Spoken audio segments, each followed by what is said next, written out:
Start करते हैं अपने सबसे पहले क्वेश्चन से, जो कि 1909 के गवर्नमेंट ऑफ इंडिया एक्ट यानी कि मॉर्ले मिंटो रिफॉर्म पे बेस्ड है। तो इसके दो स्टेटमेंट हैं। तो पहले स्टेटमेंट पढ़ने से पहले मैं कुछ इंपॉर्टेंट प्रोविजन जो थे इसके 1909 के एक्ट के वो बताना चाहूंगी।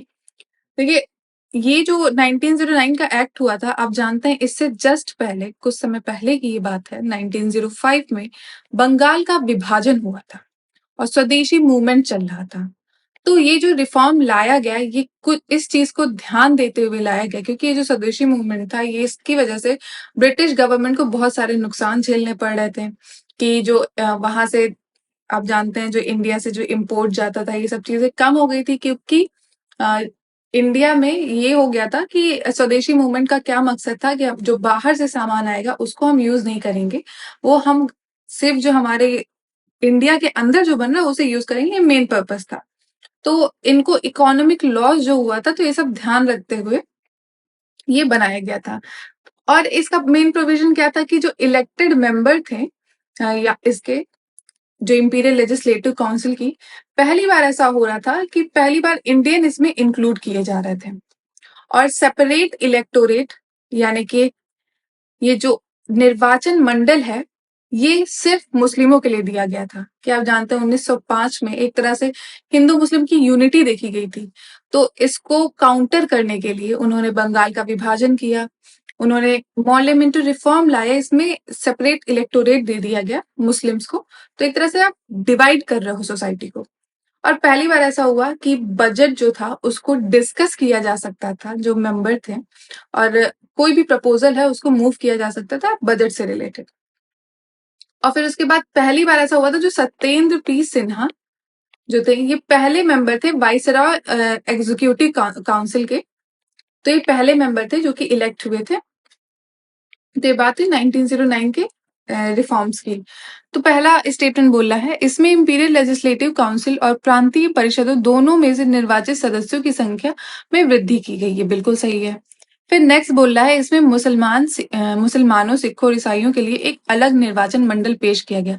तो ये स्टेटमेंट गलत है, सिर्फ मुस्लिम्स के लिए किया गया था, ना कि सिख और ईसाइयों के लिए। तो इसका आंसर हो जाएगा ए। तो चलिए अपने नेक्स्ट क्वेश्चन पे आते हैं, जो कि भारतीय स्वतंत्रता संग्राम के संदर्भ में खुदाई खिदमतगार कौन थे। देखिए, खुदाई खिदमतगार या फिर इनको फ्रंटियर गांधी भी कहा जाता था। फ्रंटियर गांधी का मतलब सीमांत गांधी।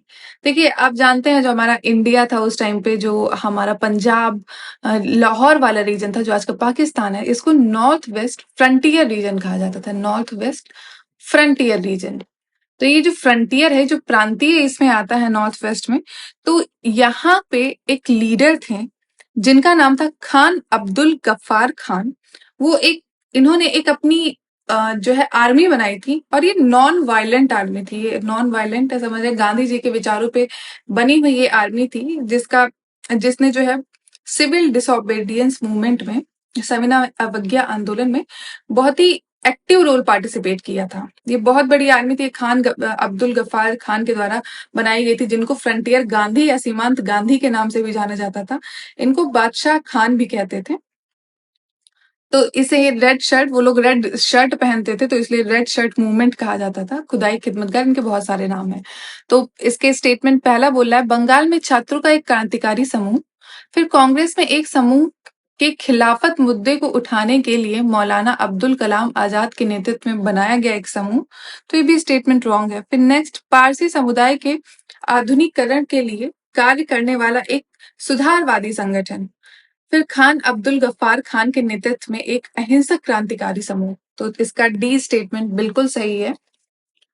तो चलिए नेक्स्ट क्वेश्चन पे आते हैं, जो कि निम्नलिखित में से कौन सा परिवर्तन भारत सरकार अधिनियम 1919 द्वारा प्रांतीय स्तरों पर लाया गया था। तो ये गवर्नमेंट ऑफ इंडिया एक्ट जो 1919 था, उसके कुछ प्रोविजन की बात कर रहा है। तो देखिए, ये जो 1919 एक्ट आया था, जैसे आपने अभी उसमें था कि मुस्लिम को जो है कम्युनल रिप्रेजेंटेशन दे दिया गया था, कि मुस्लिम्स को सेपरेट इलेक्टोरेट की जो है दे दी गई थी। तो ये जो गवर्नमेंट ऑफ 1919 था, इसमें देखिए पहले तो मुस्लिमों को दी गई, फिर उसके बाद एंग्लो इंडियन, सिख और क्रिश्चियन, इन सब को प्रोवाइड किया गया सेपरेट इलेक्टोरेट। तो किस तरह से इंडिया की सोसाइटी को बांट रहे थे ब्रिटिशर्स, आप देख रहे हैं अपने फायदे के लिए, जिसकी दिक्कतें आज भी दिखाई देती हैं हमारी इंडियन सोसाइटी में। तो गवर्नमेंट ऑफ इंडिया एक्ट के कुछ प्रोविजन थे, और इसमें ये हुआ था कि डायरकी जो है इसको इंक्लूड किया गया था प्रोविंस में, प्रांतों में जो डायरकी होती है जिसे कहते हैं द्वैत जो है शासन। तो देखिए क्या होता है डायरकी, आप देख सकते हैं जैसे कि दिल्ली गवर्नमेंट में देख लेंगे कि आपके पास उनकी एक इलेक्टेड गवर्नमेंट भी है, फिर उसके बाद साथ ही साथ उनके पास लेफ्टिनेंट जनरल भी है, और ये जो लेफ्टिनेंट जनरल है उनके पास अलग पावर्स हैं और गवर्नमेंट के पास अलग पावर्स हैं। तो इसी तरह से जो तो ये डायरकी थी, इनको प्रोविंस में, प्रांतों में लागू कर दिया गया था। तो ये कुछ इसके जो है फीचर थे 1919 एक्ट के। तो चलिए स्टेटमेंट देखते हैं। इसका जो पहला स्टेटमेंट बोल रहा है, विषयों को आरक्षित और स्थानांतरित 2 सूचियों में बांटा गया था। फिर नेक्स्ट, विधान परिषदें बजट को अस्वीकार नहीं कर सकती थी। फिर मंत्रियों को विधायिका के प्रति जिम्मेदार होना था, और यदि विधायिका द्वारा उनके खिलाफ अविश्वास प्रस्ताव पारित किया गया तो उन्हें इस्तीफा देना पड़ सकता था। तो देखिए तीसरा स्टेटमेंट तो बिल्कुल सही है। उन्होंने ऐसा ये नो कॉन्फिडेंस मोशन की तरह एक चीज लाई थी, ताकि जो है इसको जो है पास करेंगे तो गवर्नमेंट जो है उसको रिजाइन करना पड़ जाएगा। लेकिन इन्होंने गवर्नमेंट में जो मेनली जो मेजोरिटी थी वो अपने ही बंदों को रखा था, तो ये कोई मतलब ही नहीं था इसका, नो कॉन्फिडेंस मोशन का। और फिर पहला बोल रहा है कि इसमें रिजर्व्ड और ट्रांसफर्ड सब्जेक्ट जो कि आरक्षित और स्थानांतरित सब्जेक्ट थे, इसको डिवाइड किया गया। तो ये स्टेटमेंट सही है जो कि मैंने बताया, डायरकी इंट्रोड्यूस किया गया। तो डायरकी में यही था कि कुछ जो आरक्षित होंगे वो गवर्नर के लिए रहेंगे, और जो वहां की गवर्नमेंट है, जो इलेक्टेड गवर्नमेंट है, उसमें स्थानांतरित और ऐसे सब्जेक्ट होंगे, ट्रांसफर्ड सब्जेक्ट, जो कि जिसका कोई फायदा नहीं है। एजुकेशन रख दिया गया, हेल्थ रख दिया गया, और मेनली जो इम्पोर्टेंट होते थे वो गवर्नर के पास रहते थे, और वो रिजर्व्ड सब्जेक्ट में आते थे। तो इसका दूसरा स्टेटमेंट जो है ये बोला है, विधान परिषद बजट को अस्वीकार नहीं कर सकती थी। तो ये स्टेटमेंट जो है ये रॉन्ग हो जाएगा, बाकी दोनों सही है। तो इसका आंसर हो जाएगा 1 और 3 सी ओनली। तो चलिए अपने नेक्स्ट क्वेश्चन पे आते हैं, जो कि 1920 के दशकों की क्रांतिकारी गतिविधियों के संदर्भ में निम्नलिखित कथनों पर विचार कीजिए। तो 1920 में जब आप जानते हैं रिवॉल्यूशनरी मूवमेंट हुआ था, रिवॉल्यूशनरी एक्टिविटी का जो है काफी ज्यादा हो गई थी। देखिए क्या होता है, जब भी कोई भी चीजें अगर चल रही, देखिए जब इंडिपेंडेंस वाला पीरियड चल रहा था, तो जब तक लोगों को, युवाओं को कोई लीडरशिप मिल रही थी किसी लीडर के अंतर्गत, चाहे वो गांधी हो, चाहे वो आप जानते हैं कांग्रेस का जब गठन हुआ था स्टार्टिंग में, जो गरम दल के जो नेता थे जो कि लाल बाल पाल के नाम से जाने जाते थे, तो अगर कुछ ऐसा लीडर होता है, उनके अगर अंडर कुछ काम कर रहे हैं, तो उनकी एनर्जी वो लीडर किसी जगह पे लगाएगा। लेकिन कभी जब भी लीडरशिप क्राइसिस होती है, जो लोगों के पास, जो रिवॉल्यूशनरी जिनके पास इतनी सारी एनर्जी है, वो कहीं पे इन्वेस्ट नहीं कर पा रहे, तो ज्यादातर ये क्रांतिकारी मूवमेंट वो लोग स्टार्ट कर देंगे। तो ऐसा कब देखा गया है, जब आपको पता होगा, जब 1905 जो वो हुआ था, उसके बाद ऐसा देखा गया है, पहली रिवॉल्यूशनरी एक्टिविटी। और दूसरी 1920 के बाद देखी गई थी, जब सिविल डिसोबीडियंस मूवमेंट जो है वो चला था, सविनय अवज्ञा आंदोलन, और उसको एकदम से बंद कर दिया गया था गांधी जी के द्वारा। तो उसके बाद भी ये चीज देखी गई थी। तो ये हो गया, ये कुछ मूवमेंट की बात कर रहे हैं, और इसको सीक्वेंस में लगाना है। तो अगर देखा जाए तो पहला, ये हिंदुस्तान रिपब्लिक एसोसिएशन, HRA, इसकी स्थापना हुई थी 1924 में। कहाँ हुई थी? कानपुर में हुई थी। और कानपुर में राम प्रसाद बिस्मिल, जोगेश चंद्र चटर्जी और सचिन सान्याल, इनके नेतृत्व में इसको बनाया गया था, HRA को। फिर उसके बाद काकोरी रॉबरी की बात करें तो ये इसके बाद हुई थी, 1925 में हुई थी। ठीक है, ये जो काकोरी डकैती हुई थी, तो ये लखनऊ के पास एक स्टेशन है, वहां पे जो रेलवे का कैश जा रहा था, जो ब्रिटिशर्स का कैश था, उसको लूटा गया था इस रॉबरी में। और करीब इसके अंतर्गत जब ब्रिटिशर्स ने जब छानबीन की तो उन्होंने 17 लोगों को जेल में डाल दिया था। और उसमें से जो इम्पोर्टेंट 4 लोग थे जिनको फांसी पे लटका दिया गया था, वो थे बिस्मिल, अशफाकुल्ला, रोशन सिंह और राजेंद्र लहरी। इनको हैंग कर दिया गया था। तो ये काकोरी कॉन्स्पिरेसी थी। फिर उसके बाद ये जो हत्या की गई है सॉन्डर्स की 1928 में, जो कि आप जानते हैं जब ये भगत सिंह ने इनका जो है सॉन्डर की हत्या की थी, ये कब की थी और क्यों की थी? आप जानते हैं लाला लाजपत राय जी, जिनको शेर पंजाब भी कहते थे, उन पे लाठी चार्ज हुआ था, तो उसकी वजह से उनकी डेथ हो गई थी, जो कि एंटी साइमन कमीशन के प्रोसेशन में 1928 में अक्टूबर में ये चल रहा था यही। तो जिसके अंतर्गत जब लाठीचार्ज किया गया तो उस भीड़ में लाला लाजपत राय भी थे, तो इतनी बुरी तरह से इंजर हुए थे तो उनकी डेथ हो गई थी। तो उसके बाद उसी का बदला लेने के लिए भगत सिंह ने इनको, जिन्होंने लाठीचार्ज के इंचार्ज थे सॉन्डर, उनकी जो है हत्या इन्होंने कर दी, जिसमें भगत सिंह, चंद्रशेखर आजाद और राजगुरु मिले हुए थे। तो ये बात हो गई सॉन्डर की हत्या 1928। फिर उसके बाद केंद्रीय विधानसभा में बम, तो ये आप जानते हैं ये 8 अप्रैल 1929 की बात है, जब भगत सिंह और बटुकेश्वर दत्त इन दोनों ने जो सेंट्रल लेजिस्लेटिव असेंबली थी वहां पे जाके, वहां पे एक बिल पास हो रहा था। ये बड़ा इंपॉर्टेंट क्वेश्चन है। एक बिल पास हो रहा था जो कि जिस पब्लिक सेफ्टी बिल और ट्रेड डिस्प्यूट बिल, ये दोनों बिल जो है पास होने वाले थे उसमें। तो उसी के टाइम पे ये एक तरह से अपना डिसेंट दिखा रहे थे कि मतलब उनको इस बिल को जो है एक दिक्कत थी, क्योंकि ये जो बिल था ये काफी रिप्रेसिव टाइप का था कि आपको पब्लिक सेफ्टी बिल के अंदर कुछ प्रोविजन थे जिसमें ऐसा था कि कोई भी बंदे को बिना उसके खिलाफ अगर सबूत हो, वारंट हो, कुछ हो या ना हो, अगर थोड़ा सा भी कुछ उस पर शक होगा तो उसको तुरंत ही जेल भेज दिया जाएगा और उसके खिलाफ कार्रवाई होगी। तो ये चीजें कुछ ऐसी थी जो ह्यूमन राइट को समझ रहे हैं एक दिक्कत वाली अच्छी चीज नहीं थी। तो इसीलिए ये पब्लिक सेफ्टी बिल और ट्रेड डिस्प्यूट बिल वाले दिन ही इन्होंने जो सेंट्रल लेजिस्लेटिव असेंबली में बॉम्ब फेंका था। तो अगर इसको सीक्वेंस में लगाएंगे तो ये हमारा सीक्वेंस होगा 1 2 3 4, ये ऑलरेडी सीक्वेंस में था, तो इसका आंसर हो जाएगा सी। तो चलिए अपने नेक्स्ट क्वेश्चन पे आते हैं, जो कि महात्मा गांधी के बारे में बात कर रहा है। तो ये महात्मा गांधी के साथ चंपारण सत्याग्रह में निम्नलिखित में से किन व्यक्तियों ने भाग लिया था? देखिए, चंपारण सत्याग्रह हुआ कब था? 19 अप्रैल 1917 में हुआ था, जिसको इंडिगो प्लांटेशन भी कहते हैं। ठीक है, नील की खेती इसमें कराई जाती थी।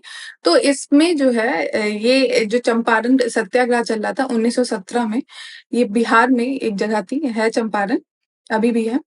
तो यहाँ पे 3 कठिया सिस्टम था जिसके खिलाफ फार्मर जो है वहां के प्रोटेस्ट कर रहे थे। तो 3 कठिया सिस्टम क्या था? ये था कि जो 20 भाग, अगर मान लीजिए किसी भी किसान के पास जो जितना भी जमीन है उसके 20 पार्ट में से जो 3 भाग है उसमें इसको इंडिगो जो है उसको बोना ही है, उसको इंडिगो का खेती करना ही है। तो ये एक जबरदस्ती करवाई जाती थी फार्मर के साथ, कंपलसरी उनको कल्टीवेट करना था इंडिगो। तो इसके खिलाफ गांधी जी ने और बाकी इनके साथ लीडर जो इन्होंने पार्टी इनको सपोर्ट किया था वो थे राजेंद्र प्रसाद और अनुग्रह नारायण सिन्हा। ठीक है, तो ये अनुग्रह नारायण सिन्हा और राजेंद्र प्रसाद किस स्टेटमेंट में है? बी। तो इसका आंसर हो जाएगा बी। तो चलिए नेक्स्ट क्वेश्चन पे आते हैं, जो कि साइमन आयोग के प्रति भारतीय प्रतिक्रिया के संदर्भ में निम्नलिखित कथनों पर विचार कीजिए। तो ये साइमन कमीशन से रिलेटेड क्वेश्चन है। तो पहला स्टेटमेंट बोल रहा है आयोग से भारतीयों को बाहर करने से भारतीयों में गुस्सा आया। फिर सेकेंड स्टेटमेंट, कांग्रेस के हर स्तर पर और हर रूप में आयोग का बहिष्कार करने का फैसला किया। मुस्लिम लीग ने सर्वसम्मति से आयोग का समर्थन करने का निर्णय लिया। ये किसकी बात हो रही है? साइमन कमीशन के टाइम की बात हो रही है। तो देखिए पहला स्टेटमेंट जो है इसका बिल्कुल सही है। इंडिया का देखिए रिस्पॉन्स क्या था, भारतीयों की प्रतिक्रिया क्या थी इसमें साइमन कमीशन में। देखिए, ये जो साइमन कमीशन है ये इसलिए गठन किया गया था कि देखा जाएगा कि जो हम लोग जो इंडिया को जो पावर ट्रांसफर करना है, जो आगे उनके लिए गवर्नमेंट की जो बात होनी है, तो ये था कि ये जो है ब्रिटिशर्स विचार करेंगे इस पे। ठीक है, तो ये जब साइमन कमीशन आया तो ये ऑल वाइट कमीशन था कि इसमें इंडियन की मेंबरशिप ही नहीं थी। तो इस बात पे इंडियंस को गुस्सा था, तो इसका जो है सबने विरोध किया साइमन कमीशन का। ठीक है, कि अगर आप इंडिया की एलिजिबिलिटी की बात करोगे सेल्फ गवर्नमेंट की, तो कैसे मतलब सिर्फ ब्रिटिशर्स का ही हक है उस पे, उसमें इंडियन का भी पार्टिसिपेशन होना चाहिए।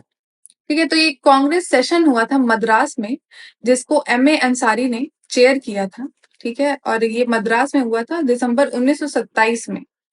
तो इस सेशन में ये कहा गया था कि हर एक लेवल पे, हर एक तरीके से हमें बॉयकॉट करना है साइमन को। तो साइमन गो बैक। ठीक है, बॉयकॉट करना है तो साइमन जाओ, वापस जाओ, वापस जाओ, यही चल रहा था। ठीक है, तो इसको जो है डिसाइड, ये बोला गया कि किस किस ने इसको सपोर्ट किया था। देखिए, हिंदू सभा जो था, हिंदू सभा का कुछ पार्ट था, और मुस्लिम लीग था वो।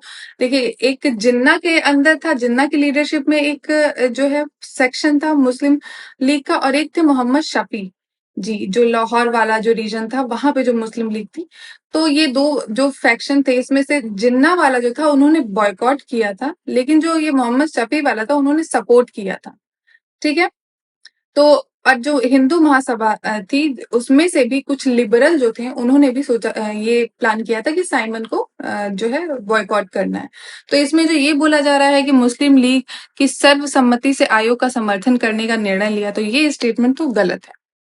ठीक है, फिर उसके बाद जो पहला स्टेटमेंट, आयोग के भारतीयों को बाहर करने से भारतीयों में गुस्सा आया, बिल्कुल सही। फिर नेक्स्ट स्टेटमेंट, कांग्रेस के हर स्तर पर और हर रूप में बहिष्कृत करना था, बिल्कुल सही। तो चलिए इसका आंसर हो जाएगा ए, 1 एंड 2। तो चलिए अपने नेक्स्ट क्वेश्चन पे आते हैं, जो कि 32वां क्वेश्चन है। तो ये 32वां क्वेश्चन मूक नायक न्यूज़पेपर से रिलेटेड है। तो ये पूछ रहा है, मूक नायक जो न्यूज़पेपर है, इसको किसने स्टार्ट किया था। देखिए, ये जो मूक नायक जो पेपर है,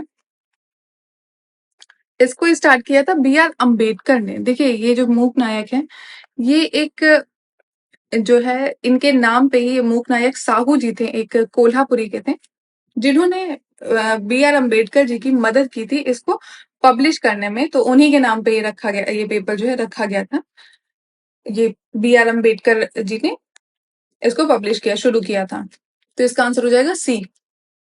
तो चलिए अपने नेक्स्ट क्वेश्चन पे आते हैं, जो कि बात कर रहा है असहयोग आंदोलन की। तो ये असहयोग आंदोलन के संदर्भ में निम्नलिखित कथनों पर अगर विचार किया जाए, असहयोग यानी कि नॉन कोऑपरेशन मूवमेंट। तो नॉन कोऑपरेशन मूवमेंट की अगर बात करें, तो पहला स्टेटमेंट बोल रहा है, असहयोग आंदोलन के दौरान भारत के विदेशी कपड़ों के आयात में भारी कमी आई। फिर नेक्स्ट, असहयोग आंदोलन भारतीय कपड़ा उद्योगों के लिए फायदेमंद साबित हुआ। ठीक। फिर नेक्स्ट स्टेटमेंट, रविंद्रनाथ टैगोर ने असहयोग आंदोलन में गांधीवादी मॉडल को अपना समर्थन दिया। देखिए, पहला स्टेटमेंट तो आप जान रहे हैं, सर्वसहमति से बिल्कुल सही है। असहयोग आंदोलन के टाइम पे ये किया गया था कि जो विदेशी कपड़े हैं उनको बॉयकॉट कर दिया गया था कि हमें कोऑपरेट नहीं करना है ब्रिटिशर्स के साथ किसी भी हाल में, और बाहर के कपड़ों को बॉयकॉट करके आप जो इंडियन मेड कपड़ा है उसको सपोर्ट करना है और वही कपड़ा यूज करना है। तो ये था, तो ये दोनों स्टेटमेंट तो बिल्कुल सही है। फिर जो थर्ड स्टेटमेंट बोल रहा है ये कि देखिए, इस तरीका, ये जो तरीका था ना नॉन कोऑपरेशन मूवमेंट का, ये रविन्द्रनाथ टैगोर का जो तरीका था वो उनसे डिफरेंट था। वो रविन्द्रनाथ टैगोर जी सहमति नहीं थी इनकी, जो गांधीयन मॉडल था उसमें अपना समर्थन उन्होंने नहीं दिया था। ठीक, वो अपोज किए थे इनके मेथड को, नॉन कोऑपरेशन को। इनका ये कहना था कि बहुत समय लग जाएगा ये इंडिपेंडेंस मिलने में अगर आप ये तरीका यूज करेंगे। तो इसका जो आंसर हो जाएगा 1 एंड 2। फिर नेक्स्ट क्वेश्चन पे आते हैं, जो कि बात कर रहा है कुछ स्वतंत्रता सेनानी हैं, फ्रीडम फाइटर हैं और उनसे रिलेटेड कोई कुछ न्यूज़पेपर है, न्यूज़पेपर के नाम है। तो फिर हम देखते हैं। तो पहला बोल रहा है श्रीपाद अमृत डांगे। पहले न्यूज़पेपर देखते हैं। भारतीय समाज शास्त्री, तलवार, गदर, वंदे मातरम। देखिए ये वंदे मातरम है, ध्यान रखना है, वंदे मातरम नहीं है। देखिए अब इसकी पीछे की कहानी आप सुनना चाहेंगे। देखिए वंदे मातरम जो है ना, ये किसके द्वारा चलाया गया था? ये मैडम भीकाजी कामा जो है, इन्होंने वंदे मातरम का पब्लिकेशन किया था। देखिए इन्होंने ऑलरेडी एक पेपर था जो वंदे मातरम था, वो बैन कर दिया गया था ब्रिटिशर्स के द्वारा। ठीक है, तो इन्होंने वंदे को बंदे कर दिया था, सिंपल सी बात। ये भीकाजी कामा जी के द्वारा किया गया था, जिन्होंने इंडियन फ्लैग भी पेरिस में अनफर्ल्ड किया था। ठीक है, इनको मदर ऑफ इंडियन रिवॉल्यूशन भी कहा जाता है। भीकाजी कामा की बात हो रही है यहाँ पे। ठीक है, और इन्होंने एक और जो है लिखा था बुक, जो कि मदन लाल ढींगरा जी को, जिनको फांसी दे दी गई थी, उनके ऊपर थी, मदन की तलवार। ठीक है, ये हो गया भीकाजी कामा। फिर उसके बाद हम आते हैं ये श्रीपद ऐसे डांगे या श्रीपद अमृत डांगे। ये फाउंडिंग मेंबर थे कम्युनिस्ट पार्टी ऑफ इंडिया के। ठीक है, और इंडियन ट्रेड यूनियन मूवमेंट के बहुत उसमें इन्होंने पार्टिसिपेट किया था, इनका काफी अच्छा रोल था उसमें। और 19 सेंचुरी में इनको अरेस्ट कर लिया गया था और करीब 13 साल तक ये जेल में रहे हैं। और इन्होंने जो है द सोशलिस्ट, पहला मार्क्सिस्ट पब्लिकेशन था इंग्लिश में, जो कि 1922 में इन्होंने पब्लिश किया था। ये किसकी बात हो रही है? ऐसे डांगे की बात हो रही है। तो ये पहले का पहला हो गया। फिर उसके बाद हम अगर ये वीरेंद्र चट्टोपाध्याय जी को देखें, तो ये बोल रहा है कि वीरेंद्र चट्टोपाध्याय, इन्होंने, देखिए इनके बारे में अगर कुछ बताया जाए तो ये पहले जो वर्ल्ड वॉर वन चल रहा था, उसके टाइम पे जो जर्मनी जो है वर्ल्ड वॉर वन में, आप जानते हैं, अपोज में था। तो इन्होंने जर्मनी से सपोर्ट मांगा था। जर्मनी के साथ इन्होंने मिलके कुछ ब्रिटिशर्स के खिलाफ काफी इन्होंने एक्टिव पार्टिसिपेशन किया था उस मूवमेंट में। ठीक है, और बर्लिन में इनका जो है, बर्लिन में ही, बर्लिन बेस्ड एक इंडियन नेशनलिस्ट मैगजीन थी, तलवार, उसको इन्होंने पब्लिश किया था वीरेंद्र चट्टोपाध्याय जी ने। ठीक है, तो ये हो गया तलवार की बात। ये बर्लिन बेस्ड थी, ये बर्लिन में ही इसको पब्लिश किया गया था। फिर उसके बाद है राज बिहारी बोस। देखिए ये जो गदर है, गदर जो समाचार है, समाचार पत्रिका है, ये एक रिवॉल्यूशनरी पत्रिका थी। और आप गदर पार्टी को जानते होंगे, जो कि लाला हरदयाल जी के द्वारा जो उन्होंने इसको बनाया था, मतलब इसके जो मेन पार्टिसिपेशन था इसमें किया था लाला हरदयाल जी ने, गदर पार्टी का। तो इसका आंसर क्या हो जाएगा? D, 2 and 4। ये रास बिहारी बोस गलत है। फिर नेक्स्ट क्वेश्चन पे आएंगे। 35वां क्वेश्चन, जो कि बात कर रहा है उधम सिंह के बारे में। तो उधम सिंह के संदर्भ में कुछ स्टेटमेंट दिए हुए हैं। तो पहला स्टेटमेंट बोला है, जलियांवाला बाग हत्याकांड के बाद वह क्रांतिकारी गतिविधियों और राजनीति के में गहराई से शामिल हो गए। फिर उसके बाद वे भगत सिंह के से बहुत प्रभावित थे। तो वो देखिए, ये ध्यान रखना क्या इसमें से सही नहीं है। और फिर उसके बाद ईस्ट इंडिया एसोसिएशन की बैठक में उधम सिंह ने जनरल डायर को गोली मार दी। फिर उसके बाद वह 1924 में औपनिवेशिक शासन को उखाड़ फेंकने के उद्देश्य से प्रवासी भारतीय को संगठित करने के लिए गदर पार्टी में शामिल हुए। देखिए ये जो उधम सिंह थे, इन्होंने, देखिए जब जलियांवाला बाग हत्याकांड हुआ था, तो उसके बाद से उधम सिंह जो है रिवॉल्यूशनरी एक्टिविटी में बहुत ज्यादा पार्टिसिपेट करने लग गए थे। और जो भगत सिंह थे वो इनसे बहुत ज्यादा इन्फ्लुएंस थे। ठीक है, और 1924 में इन्होंने गदर पार्टी को ज्वाइन कर लिया था। ठीक है, जो कि ये गदर पार्टी जो थी, इंडिया में नहीं काम करती थी, बाहर, इंडिया से बाहर काम करती थी। और जो है इन्होंने इलीगल जो है फायर आर्म, ठीक है, उसको जो है इन्होंने पजेस करते हुए पाए थे। तो फिर इसकी वजह से इनको 5 साल के लिए जेल हो गई थी। ठीक है, तो ये कुछ बात हुई उधम सिंह जी के बारे में। और इन्होंने ये जो दिया हुआ है इसका स्टेटमेंट, जनरल डायर। देखिए, एक चीज ध्यान रखिएगा, जो जलियांवाला बाग हत्याकांड हुआ था उसमें जो जनरल डायर थे, जनरल डायर जिन्होंने जो है गोलियां चलाई थी, जो मेन जिनके इशारे पे ये चीजें हुई थी वहां पे, तो वो थे जनरल डायर।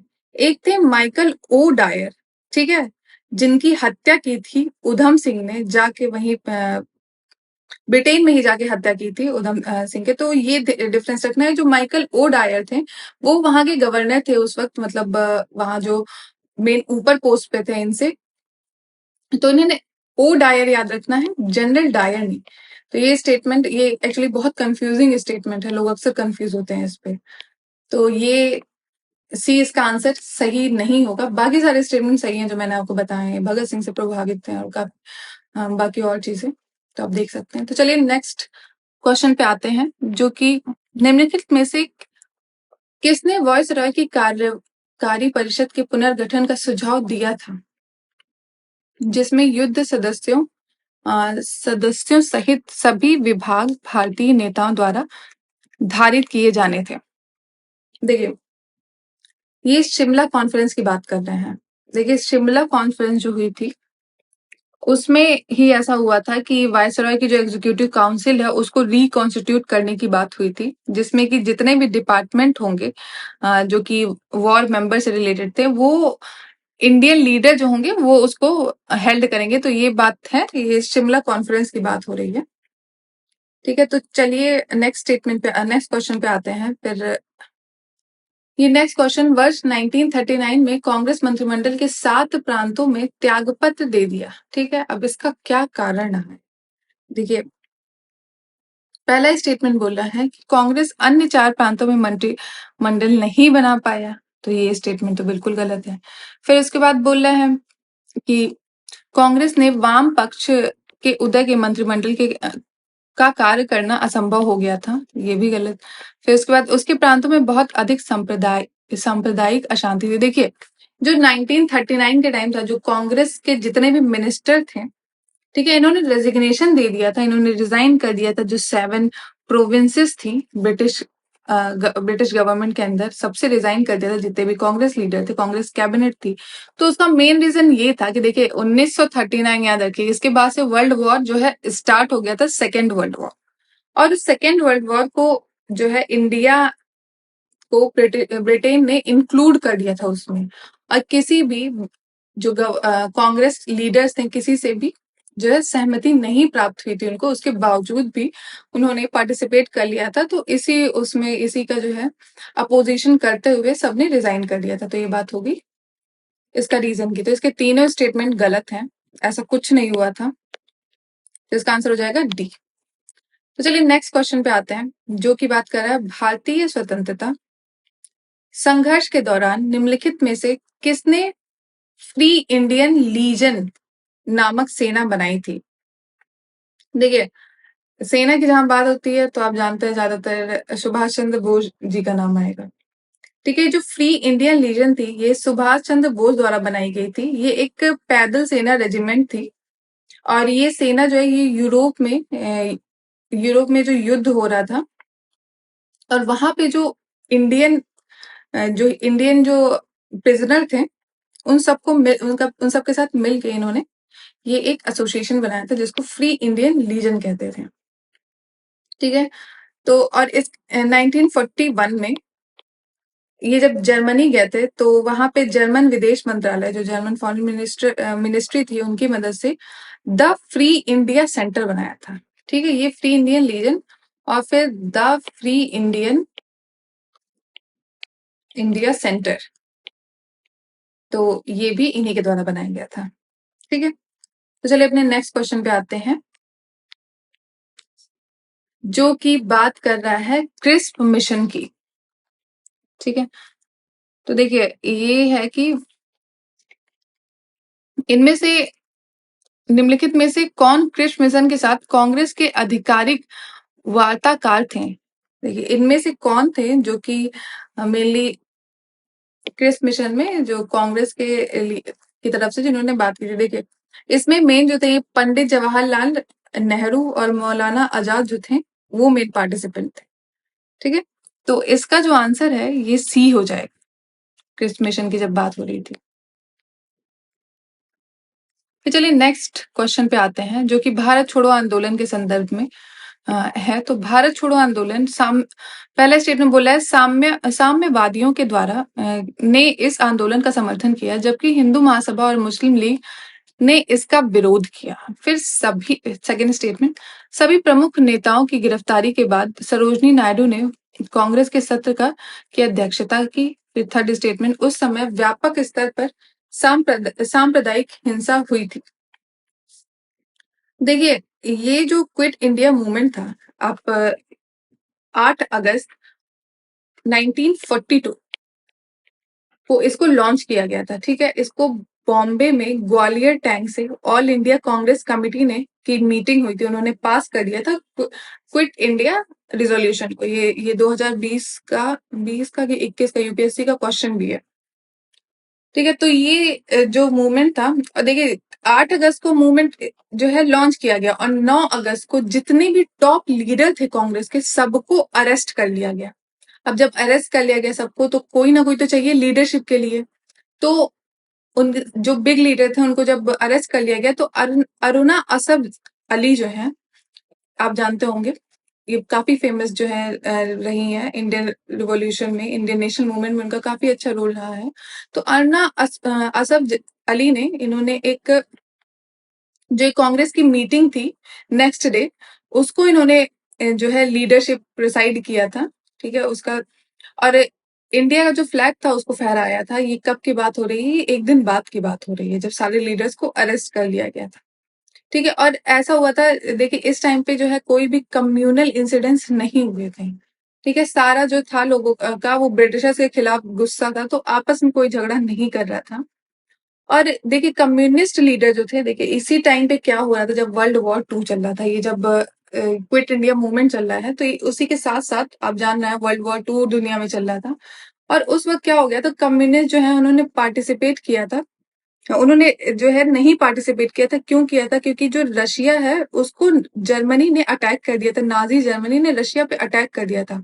और जो कम्युनिस्ट लीडर होते हैं वो रशियन को, क्योंकि रशिया भी कम्युनिस्ट है, तो रशिया को वो सपोर्ट करते थे और जर्मनी के खिलाफ थे। तो रशिया के साथ कौन थी? ब्रिटिश गवर्नमेंट थी। तो इसलिए इन्होंने डिसाइड किया कि हम ब्रिटिश गवर्नमेंट का सपोर्ट करेंगे वॉर में, और जर्मनी के अगेंस्ट रहेंगे। ठीक है, क्योंकि ये इंपीरियल वॉर नहीं है, ये पीपल्स वॉर है। ये कम्युनिस्ट पार्टी का व्यू था। और मुस्लिम लीग की बात करें, उन्होंने तो अपोज किया ही था। यहाँ तक आते आते मुस्लिम लीग के साथ बहुत ज्यादा डिवीजन हो गया था कांग्रेस का। ठीक है, और फिर जो हिंदू महासभा थी उसने भी अपोज किया था। तो ये सब क्विट इंडिया मूवमेंट के खिलाफ थे। ठीक है, सिर्फ नेशनल कांग्रेस जो थी वही लेके चल रही थी क्विट इंडिया मूवमेंट को। तो इसका जो पहला स्टेटमेंट इसका बोल रहा है, ये बिल्कुल सही है।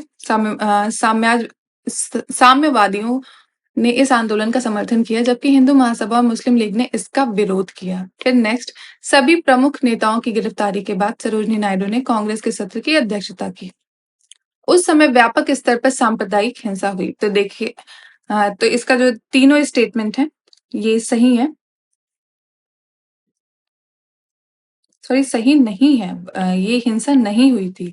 और जो इन्होंने जो है डिवीजन किया, सॉरी मैंने गलत बोल दिया, तो इसके तीनों स्टेटमेंट रॉन्ग है। तो इसका आंसर हो जाएगा डी, 1, 2 एंड 3।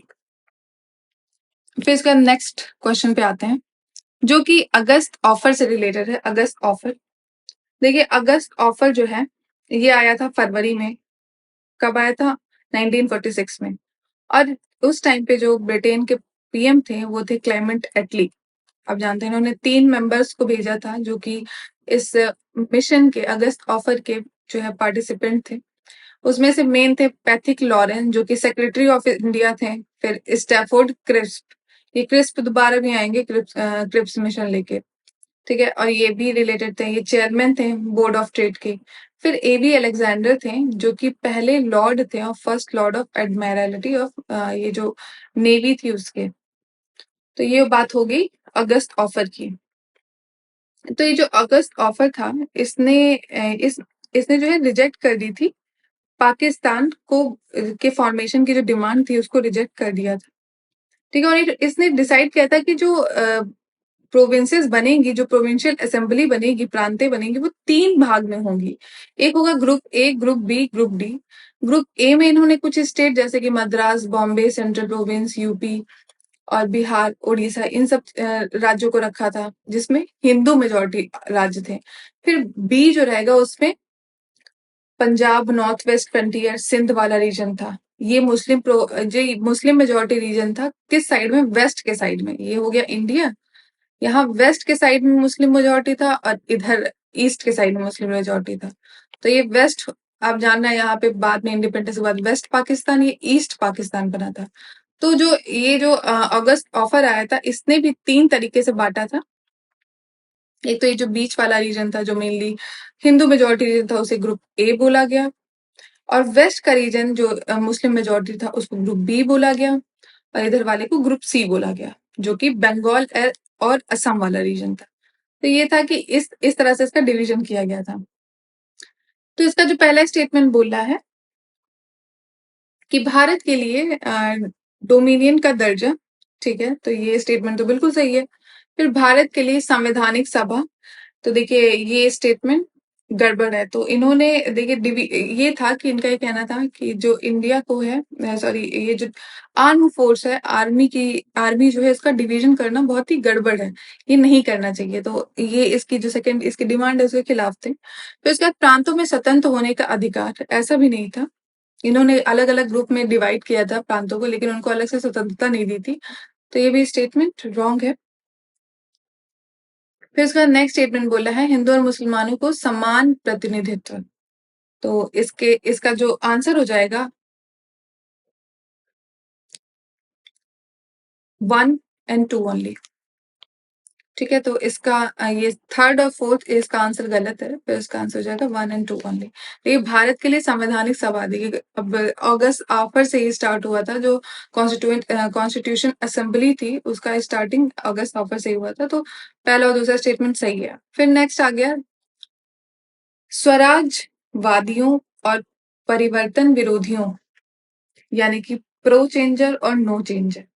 ये प्रो चेंजर और नो चेंजर जो है, इनके बीच में स्वराजवादियों के परिषद में प्रवेश वकालत की। तो पहला है असहयोग आंदोलन में एक नया मोर्चा खोलने के लिए, दूसरा लोगों का मनोबल बनाए रखने के लिए, फिर औपनिवेशिक शासन में रूपांतरण हेतु परिषद को एक माध्यम से के रूप में प्रयोग करने के लिए। देखिए इसका जो पहला स्टेटमेंट बोला है कि असहयोग आंदोलन में एक नया मोर्चा खोलने के लिए, तो ये स्टेटमेंट तो इसका सही है।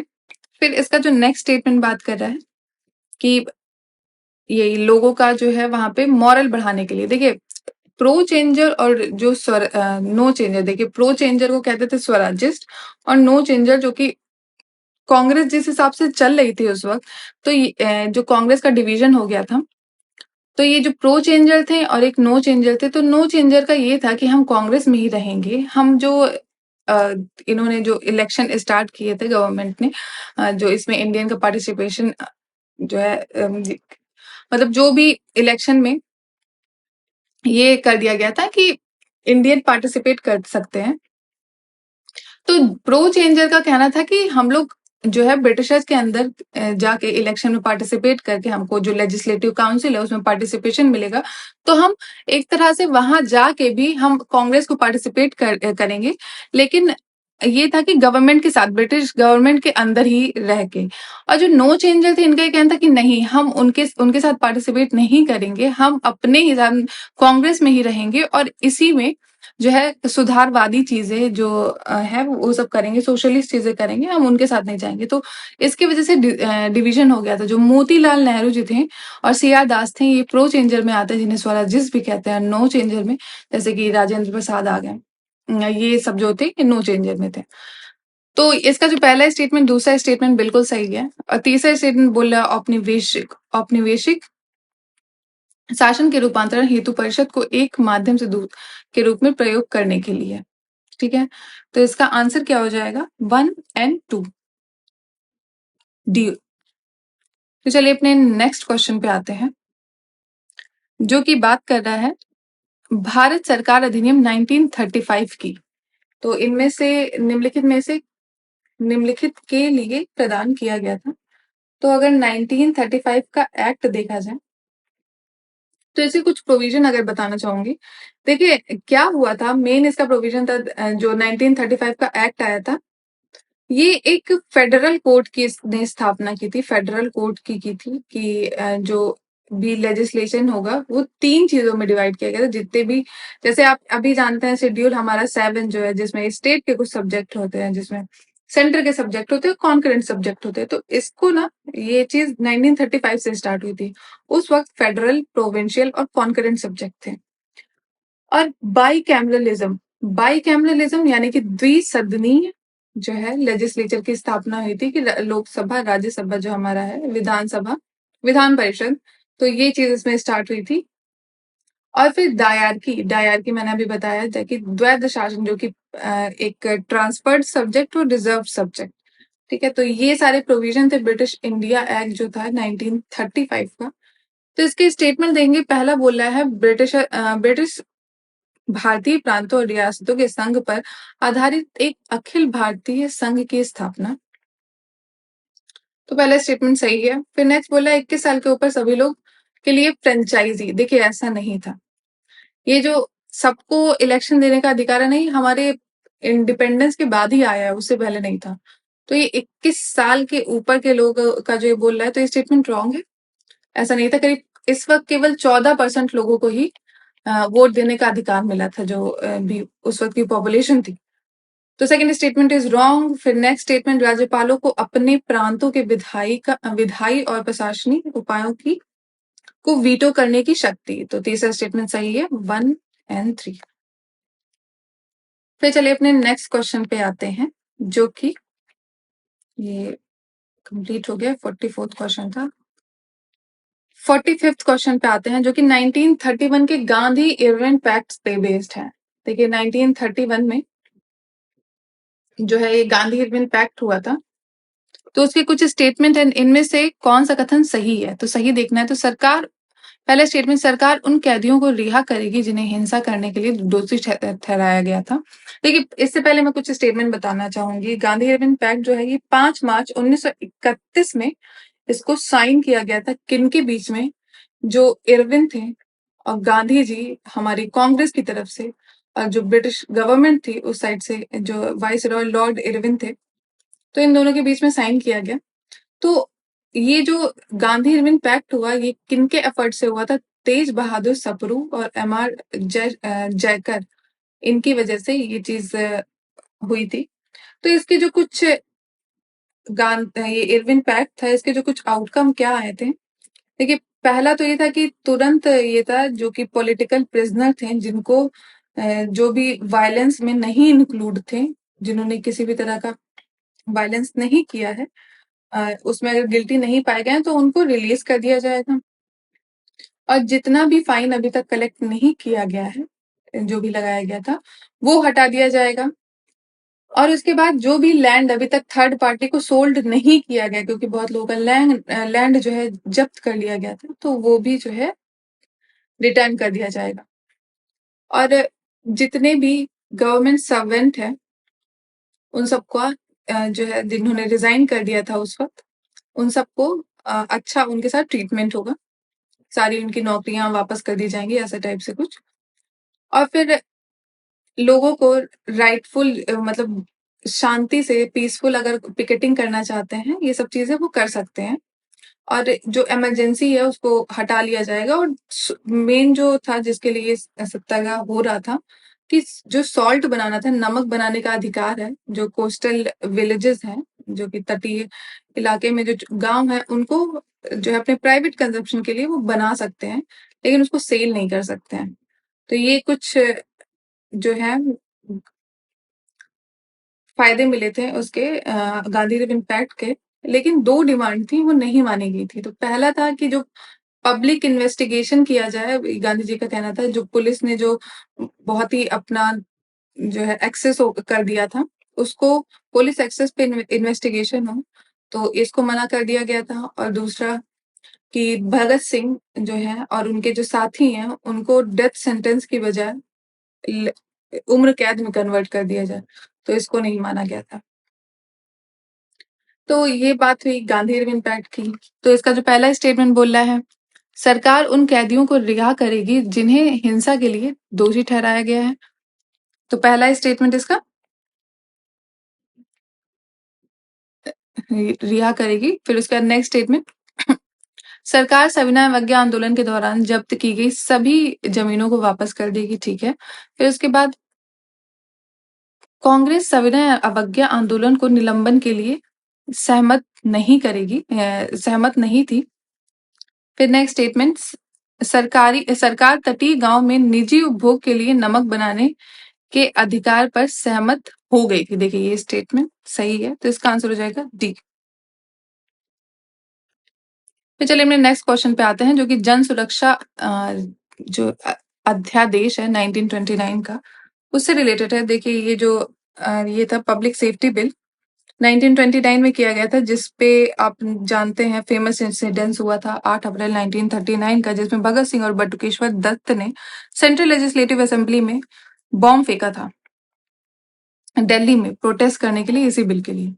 तो ये जो बिल था उसका उद्देश्य क्या था? तो पहला इसका स्टेटमेंट बोल रहा है, उद्योगों के प्रबंधन में श्रमिकों की भागीदारी प्रदान करना, समाजवादी और साम्यवादियों की गतिविधियों पर अंकुश लगाना, जनोपयोगी सेवाओं में हड़तालों का अवैध बनाना, शस्त्र अधिनियम के संशोधन करके देशी भारतीयों की हथियारों की अनुमति देना, रखने की अनुमति देना। तो इसका स्टेटमेंट बी बिल्कुल सही है।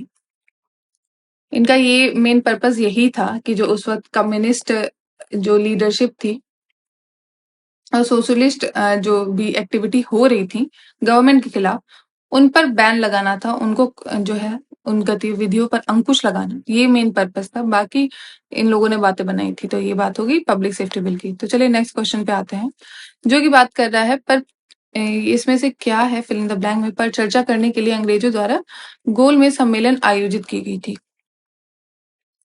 तो गोलमेज सम्मेलन जो है,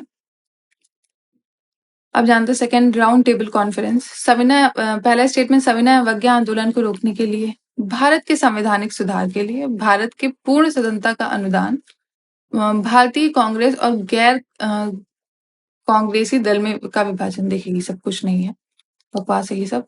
इसका स्टेटमेंट बी जो है बोल रहा है संवैधानिक सुधारों के लिए, जो गवर्नमेंट जो है कॉन्स्टिट्यूशनल रिफॉर्म जो लाना चाहती थी उसके लिए बस ये बैठक थी। ठीक है, जो कि अभी हमने बात की थी गांधी इरविन पैक्ट, उसके बाद जो है गांधी जी राजी हो गए थे कि हम सेकेंड जो राउंड टेबल कॉन्फ्रेंस है उसमें हम पार्टिसिपेट करेंगे। ठीक है। फिर अब बात आती है रॉयल इंडियन नेवी की। तो रॉयल इंडियन नेवी प्रदर्शनकारियों की निम्नलिखित में से कौन सी मांगे थी? तो रॉयल इंडियन नेवी की कुछ मांगे थी, तो वो देखते हैं। इसका पहला स्टेटमेंट बोलना है नेताजी सुभाष चंद्र बोस की इंडिया नेशनल आर्मी सहित सभी राजनीतिक कैदियों की रिहाई। ये स्टेटमेंट बिल्कुल सही है। फिर नेक्स्ट स्टेटमेंट बोला है कमांडर के खिलाफ दुर्व्यवहार और अपमानजनक भाषा का उपयोग करने के लिए कार्रवाई। तो ये भी स्टेटमेंट सही है, ये दोनों डिमांड थी। तो इसका आंसर हो जाएगा सी 1 एंड 2। अब चलिए नेक्स्ट क्वेश्चन पे आते हैं, जो की बात कर रहा है लक्ष्मी। ये कुछ लोग हैं, फिर उसके बाद दूसरी सूची दी गई है, हमको इसको प्रॉपरली मिलाना है कि कौन किससे रिलेटेड है। तो पहला जो लक्ष्मी स्वामीनाथन, देखिए ये जो लक्ष्मी स्वामीनाथन है, ये आपने रानी झांसी रेजिमेंट का नाम सुना होगा, जो सुभाष चंद्र बोस की ऑल वुमेन रेजिमेंट थी। ठीक है, उसमें जो लीडरशिप की गई थी वो लक्ष्मी स्वामीनाथन जी के द्वारा की गई थी, और उस रेजिमेंट का नाम रखा गया था रानी लक्ष्मी रेजिमेंट। तो पहले का आंसर ये हो जाएगा। फिर उसके बाद नेक्स्ट मैडम कामा, बीका जी कामा की अभी पहले ही बात हुई थी, जो कि जिन्होंने राष्ट्रीय ध्वज को जो है विदेश में कहाँ पे, पेरिस में फहलाया था पहली बार। इन्होंने वंदे मातरम जो पेपर था वो पब्लिश किया था, उनका वंदे मातरम बैन हो गया था, फिर उसके बाद वंदे मातरम किया था।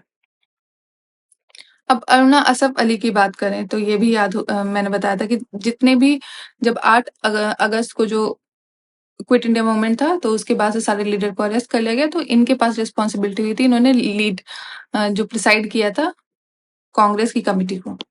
तो ये हो गया। फिर बीना दास की बात करें तो ये बीना दास जो है गवर्नर जैक्सन की हत्या की थी इन्होंने। तो ये स्टेटमेंट बिल्कुल ये चौथे का सेकंड हो गया। तो इसका आंसर हो जाएगा डी। फिर चलिए अपने नेक्स्ट और लास्ट क्वेश्चन पे आते हैं, जो कि बात कर रहा है किस ब्रिटिश मिशन योजना ने पाकिस्तान की मांग को स्पष्ट रूप से खारिज कर दिया था। तो इसमें से किसने जो है किस ब्रिटिश मिशन ने पाकिस्तान की डिमांड को खारिज कर दिया था? तो देखिए इसका तो आंसर है कैबिनेट मिशन। ठीक है, कैबिनेट मिशन ने ही जो पाकिस्तान की डिमांड थी उसको वो कर दिया था, हटा दिया था। तो इसका आंसर सी हो जाएगा। तो ये हमारा डिस्कशन सेकेंड पार्ट का 25 से लेके 50 तक के क्वेश्चन डिस्कस हो गए हैं। तो thank you so much for watching. जय हिंद, जय भारत।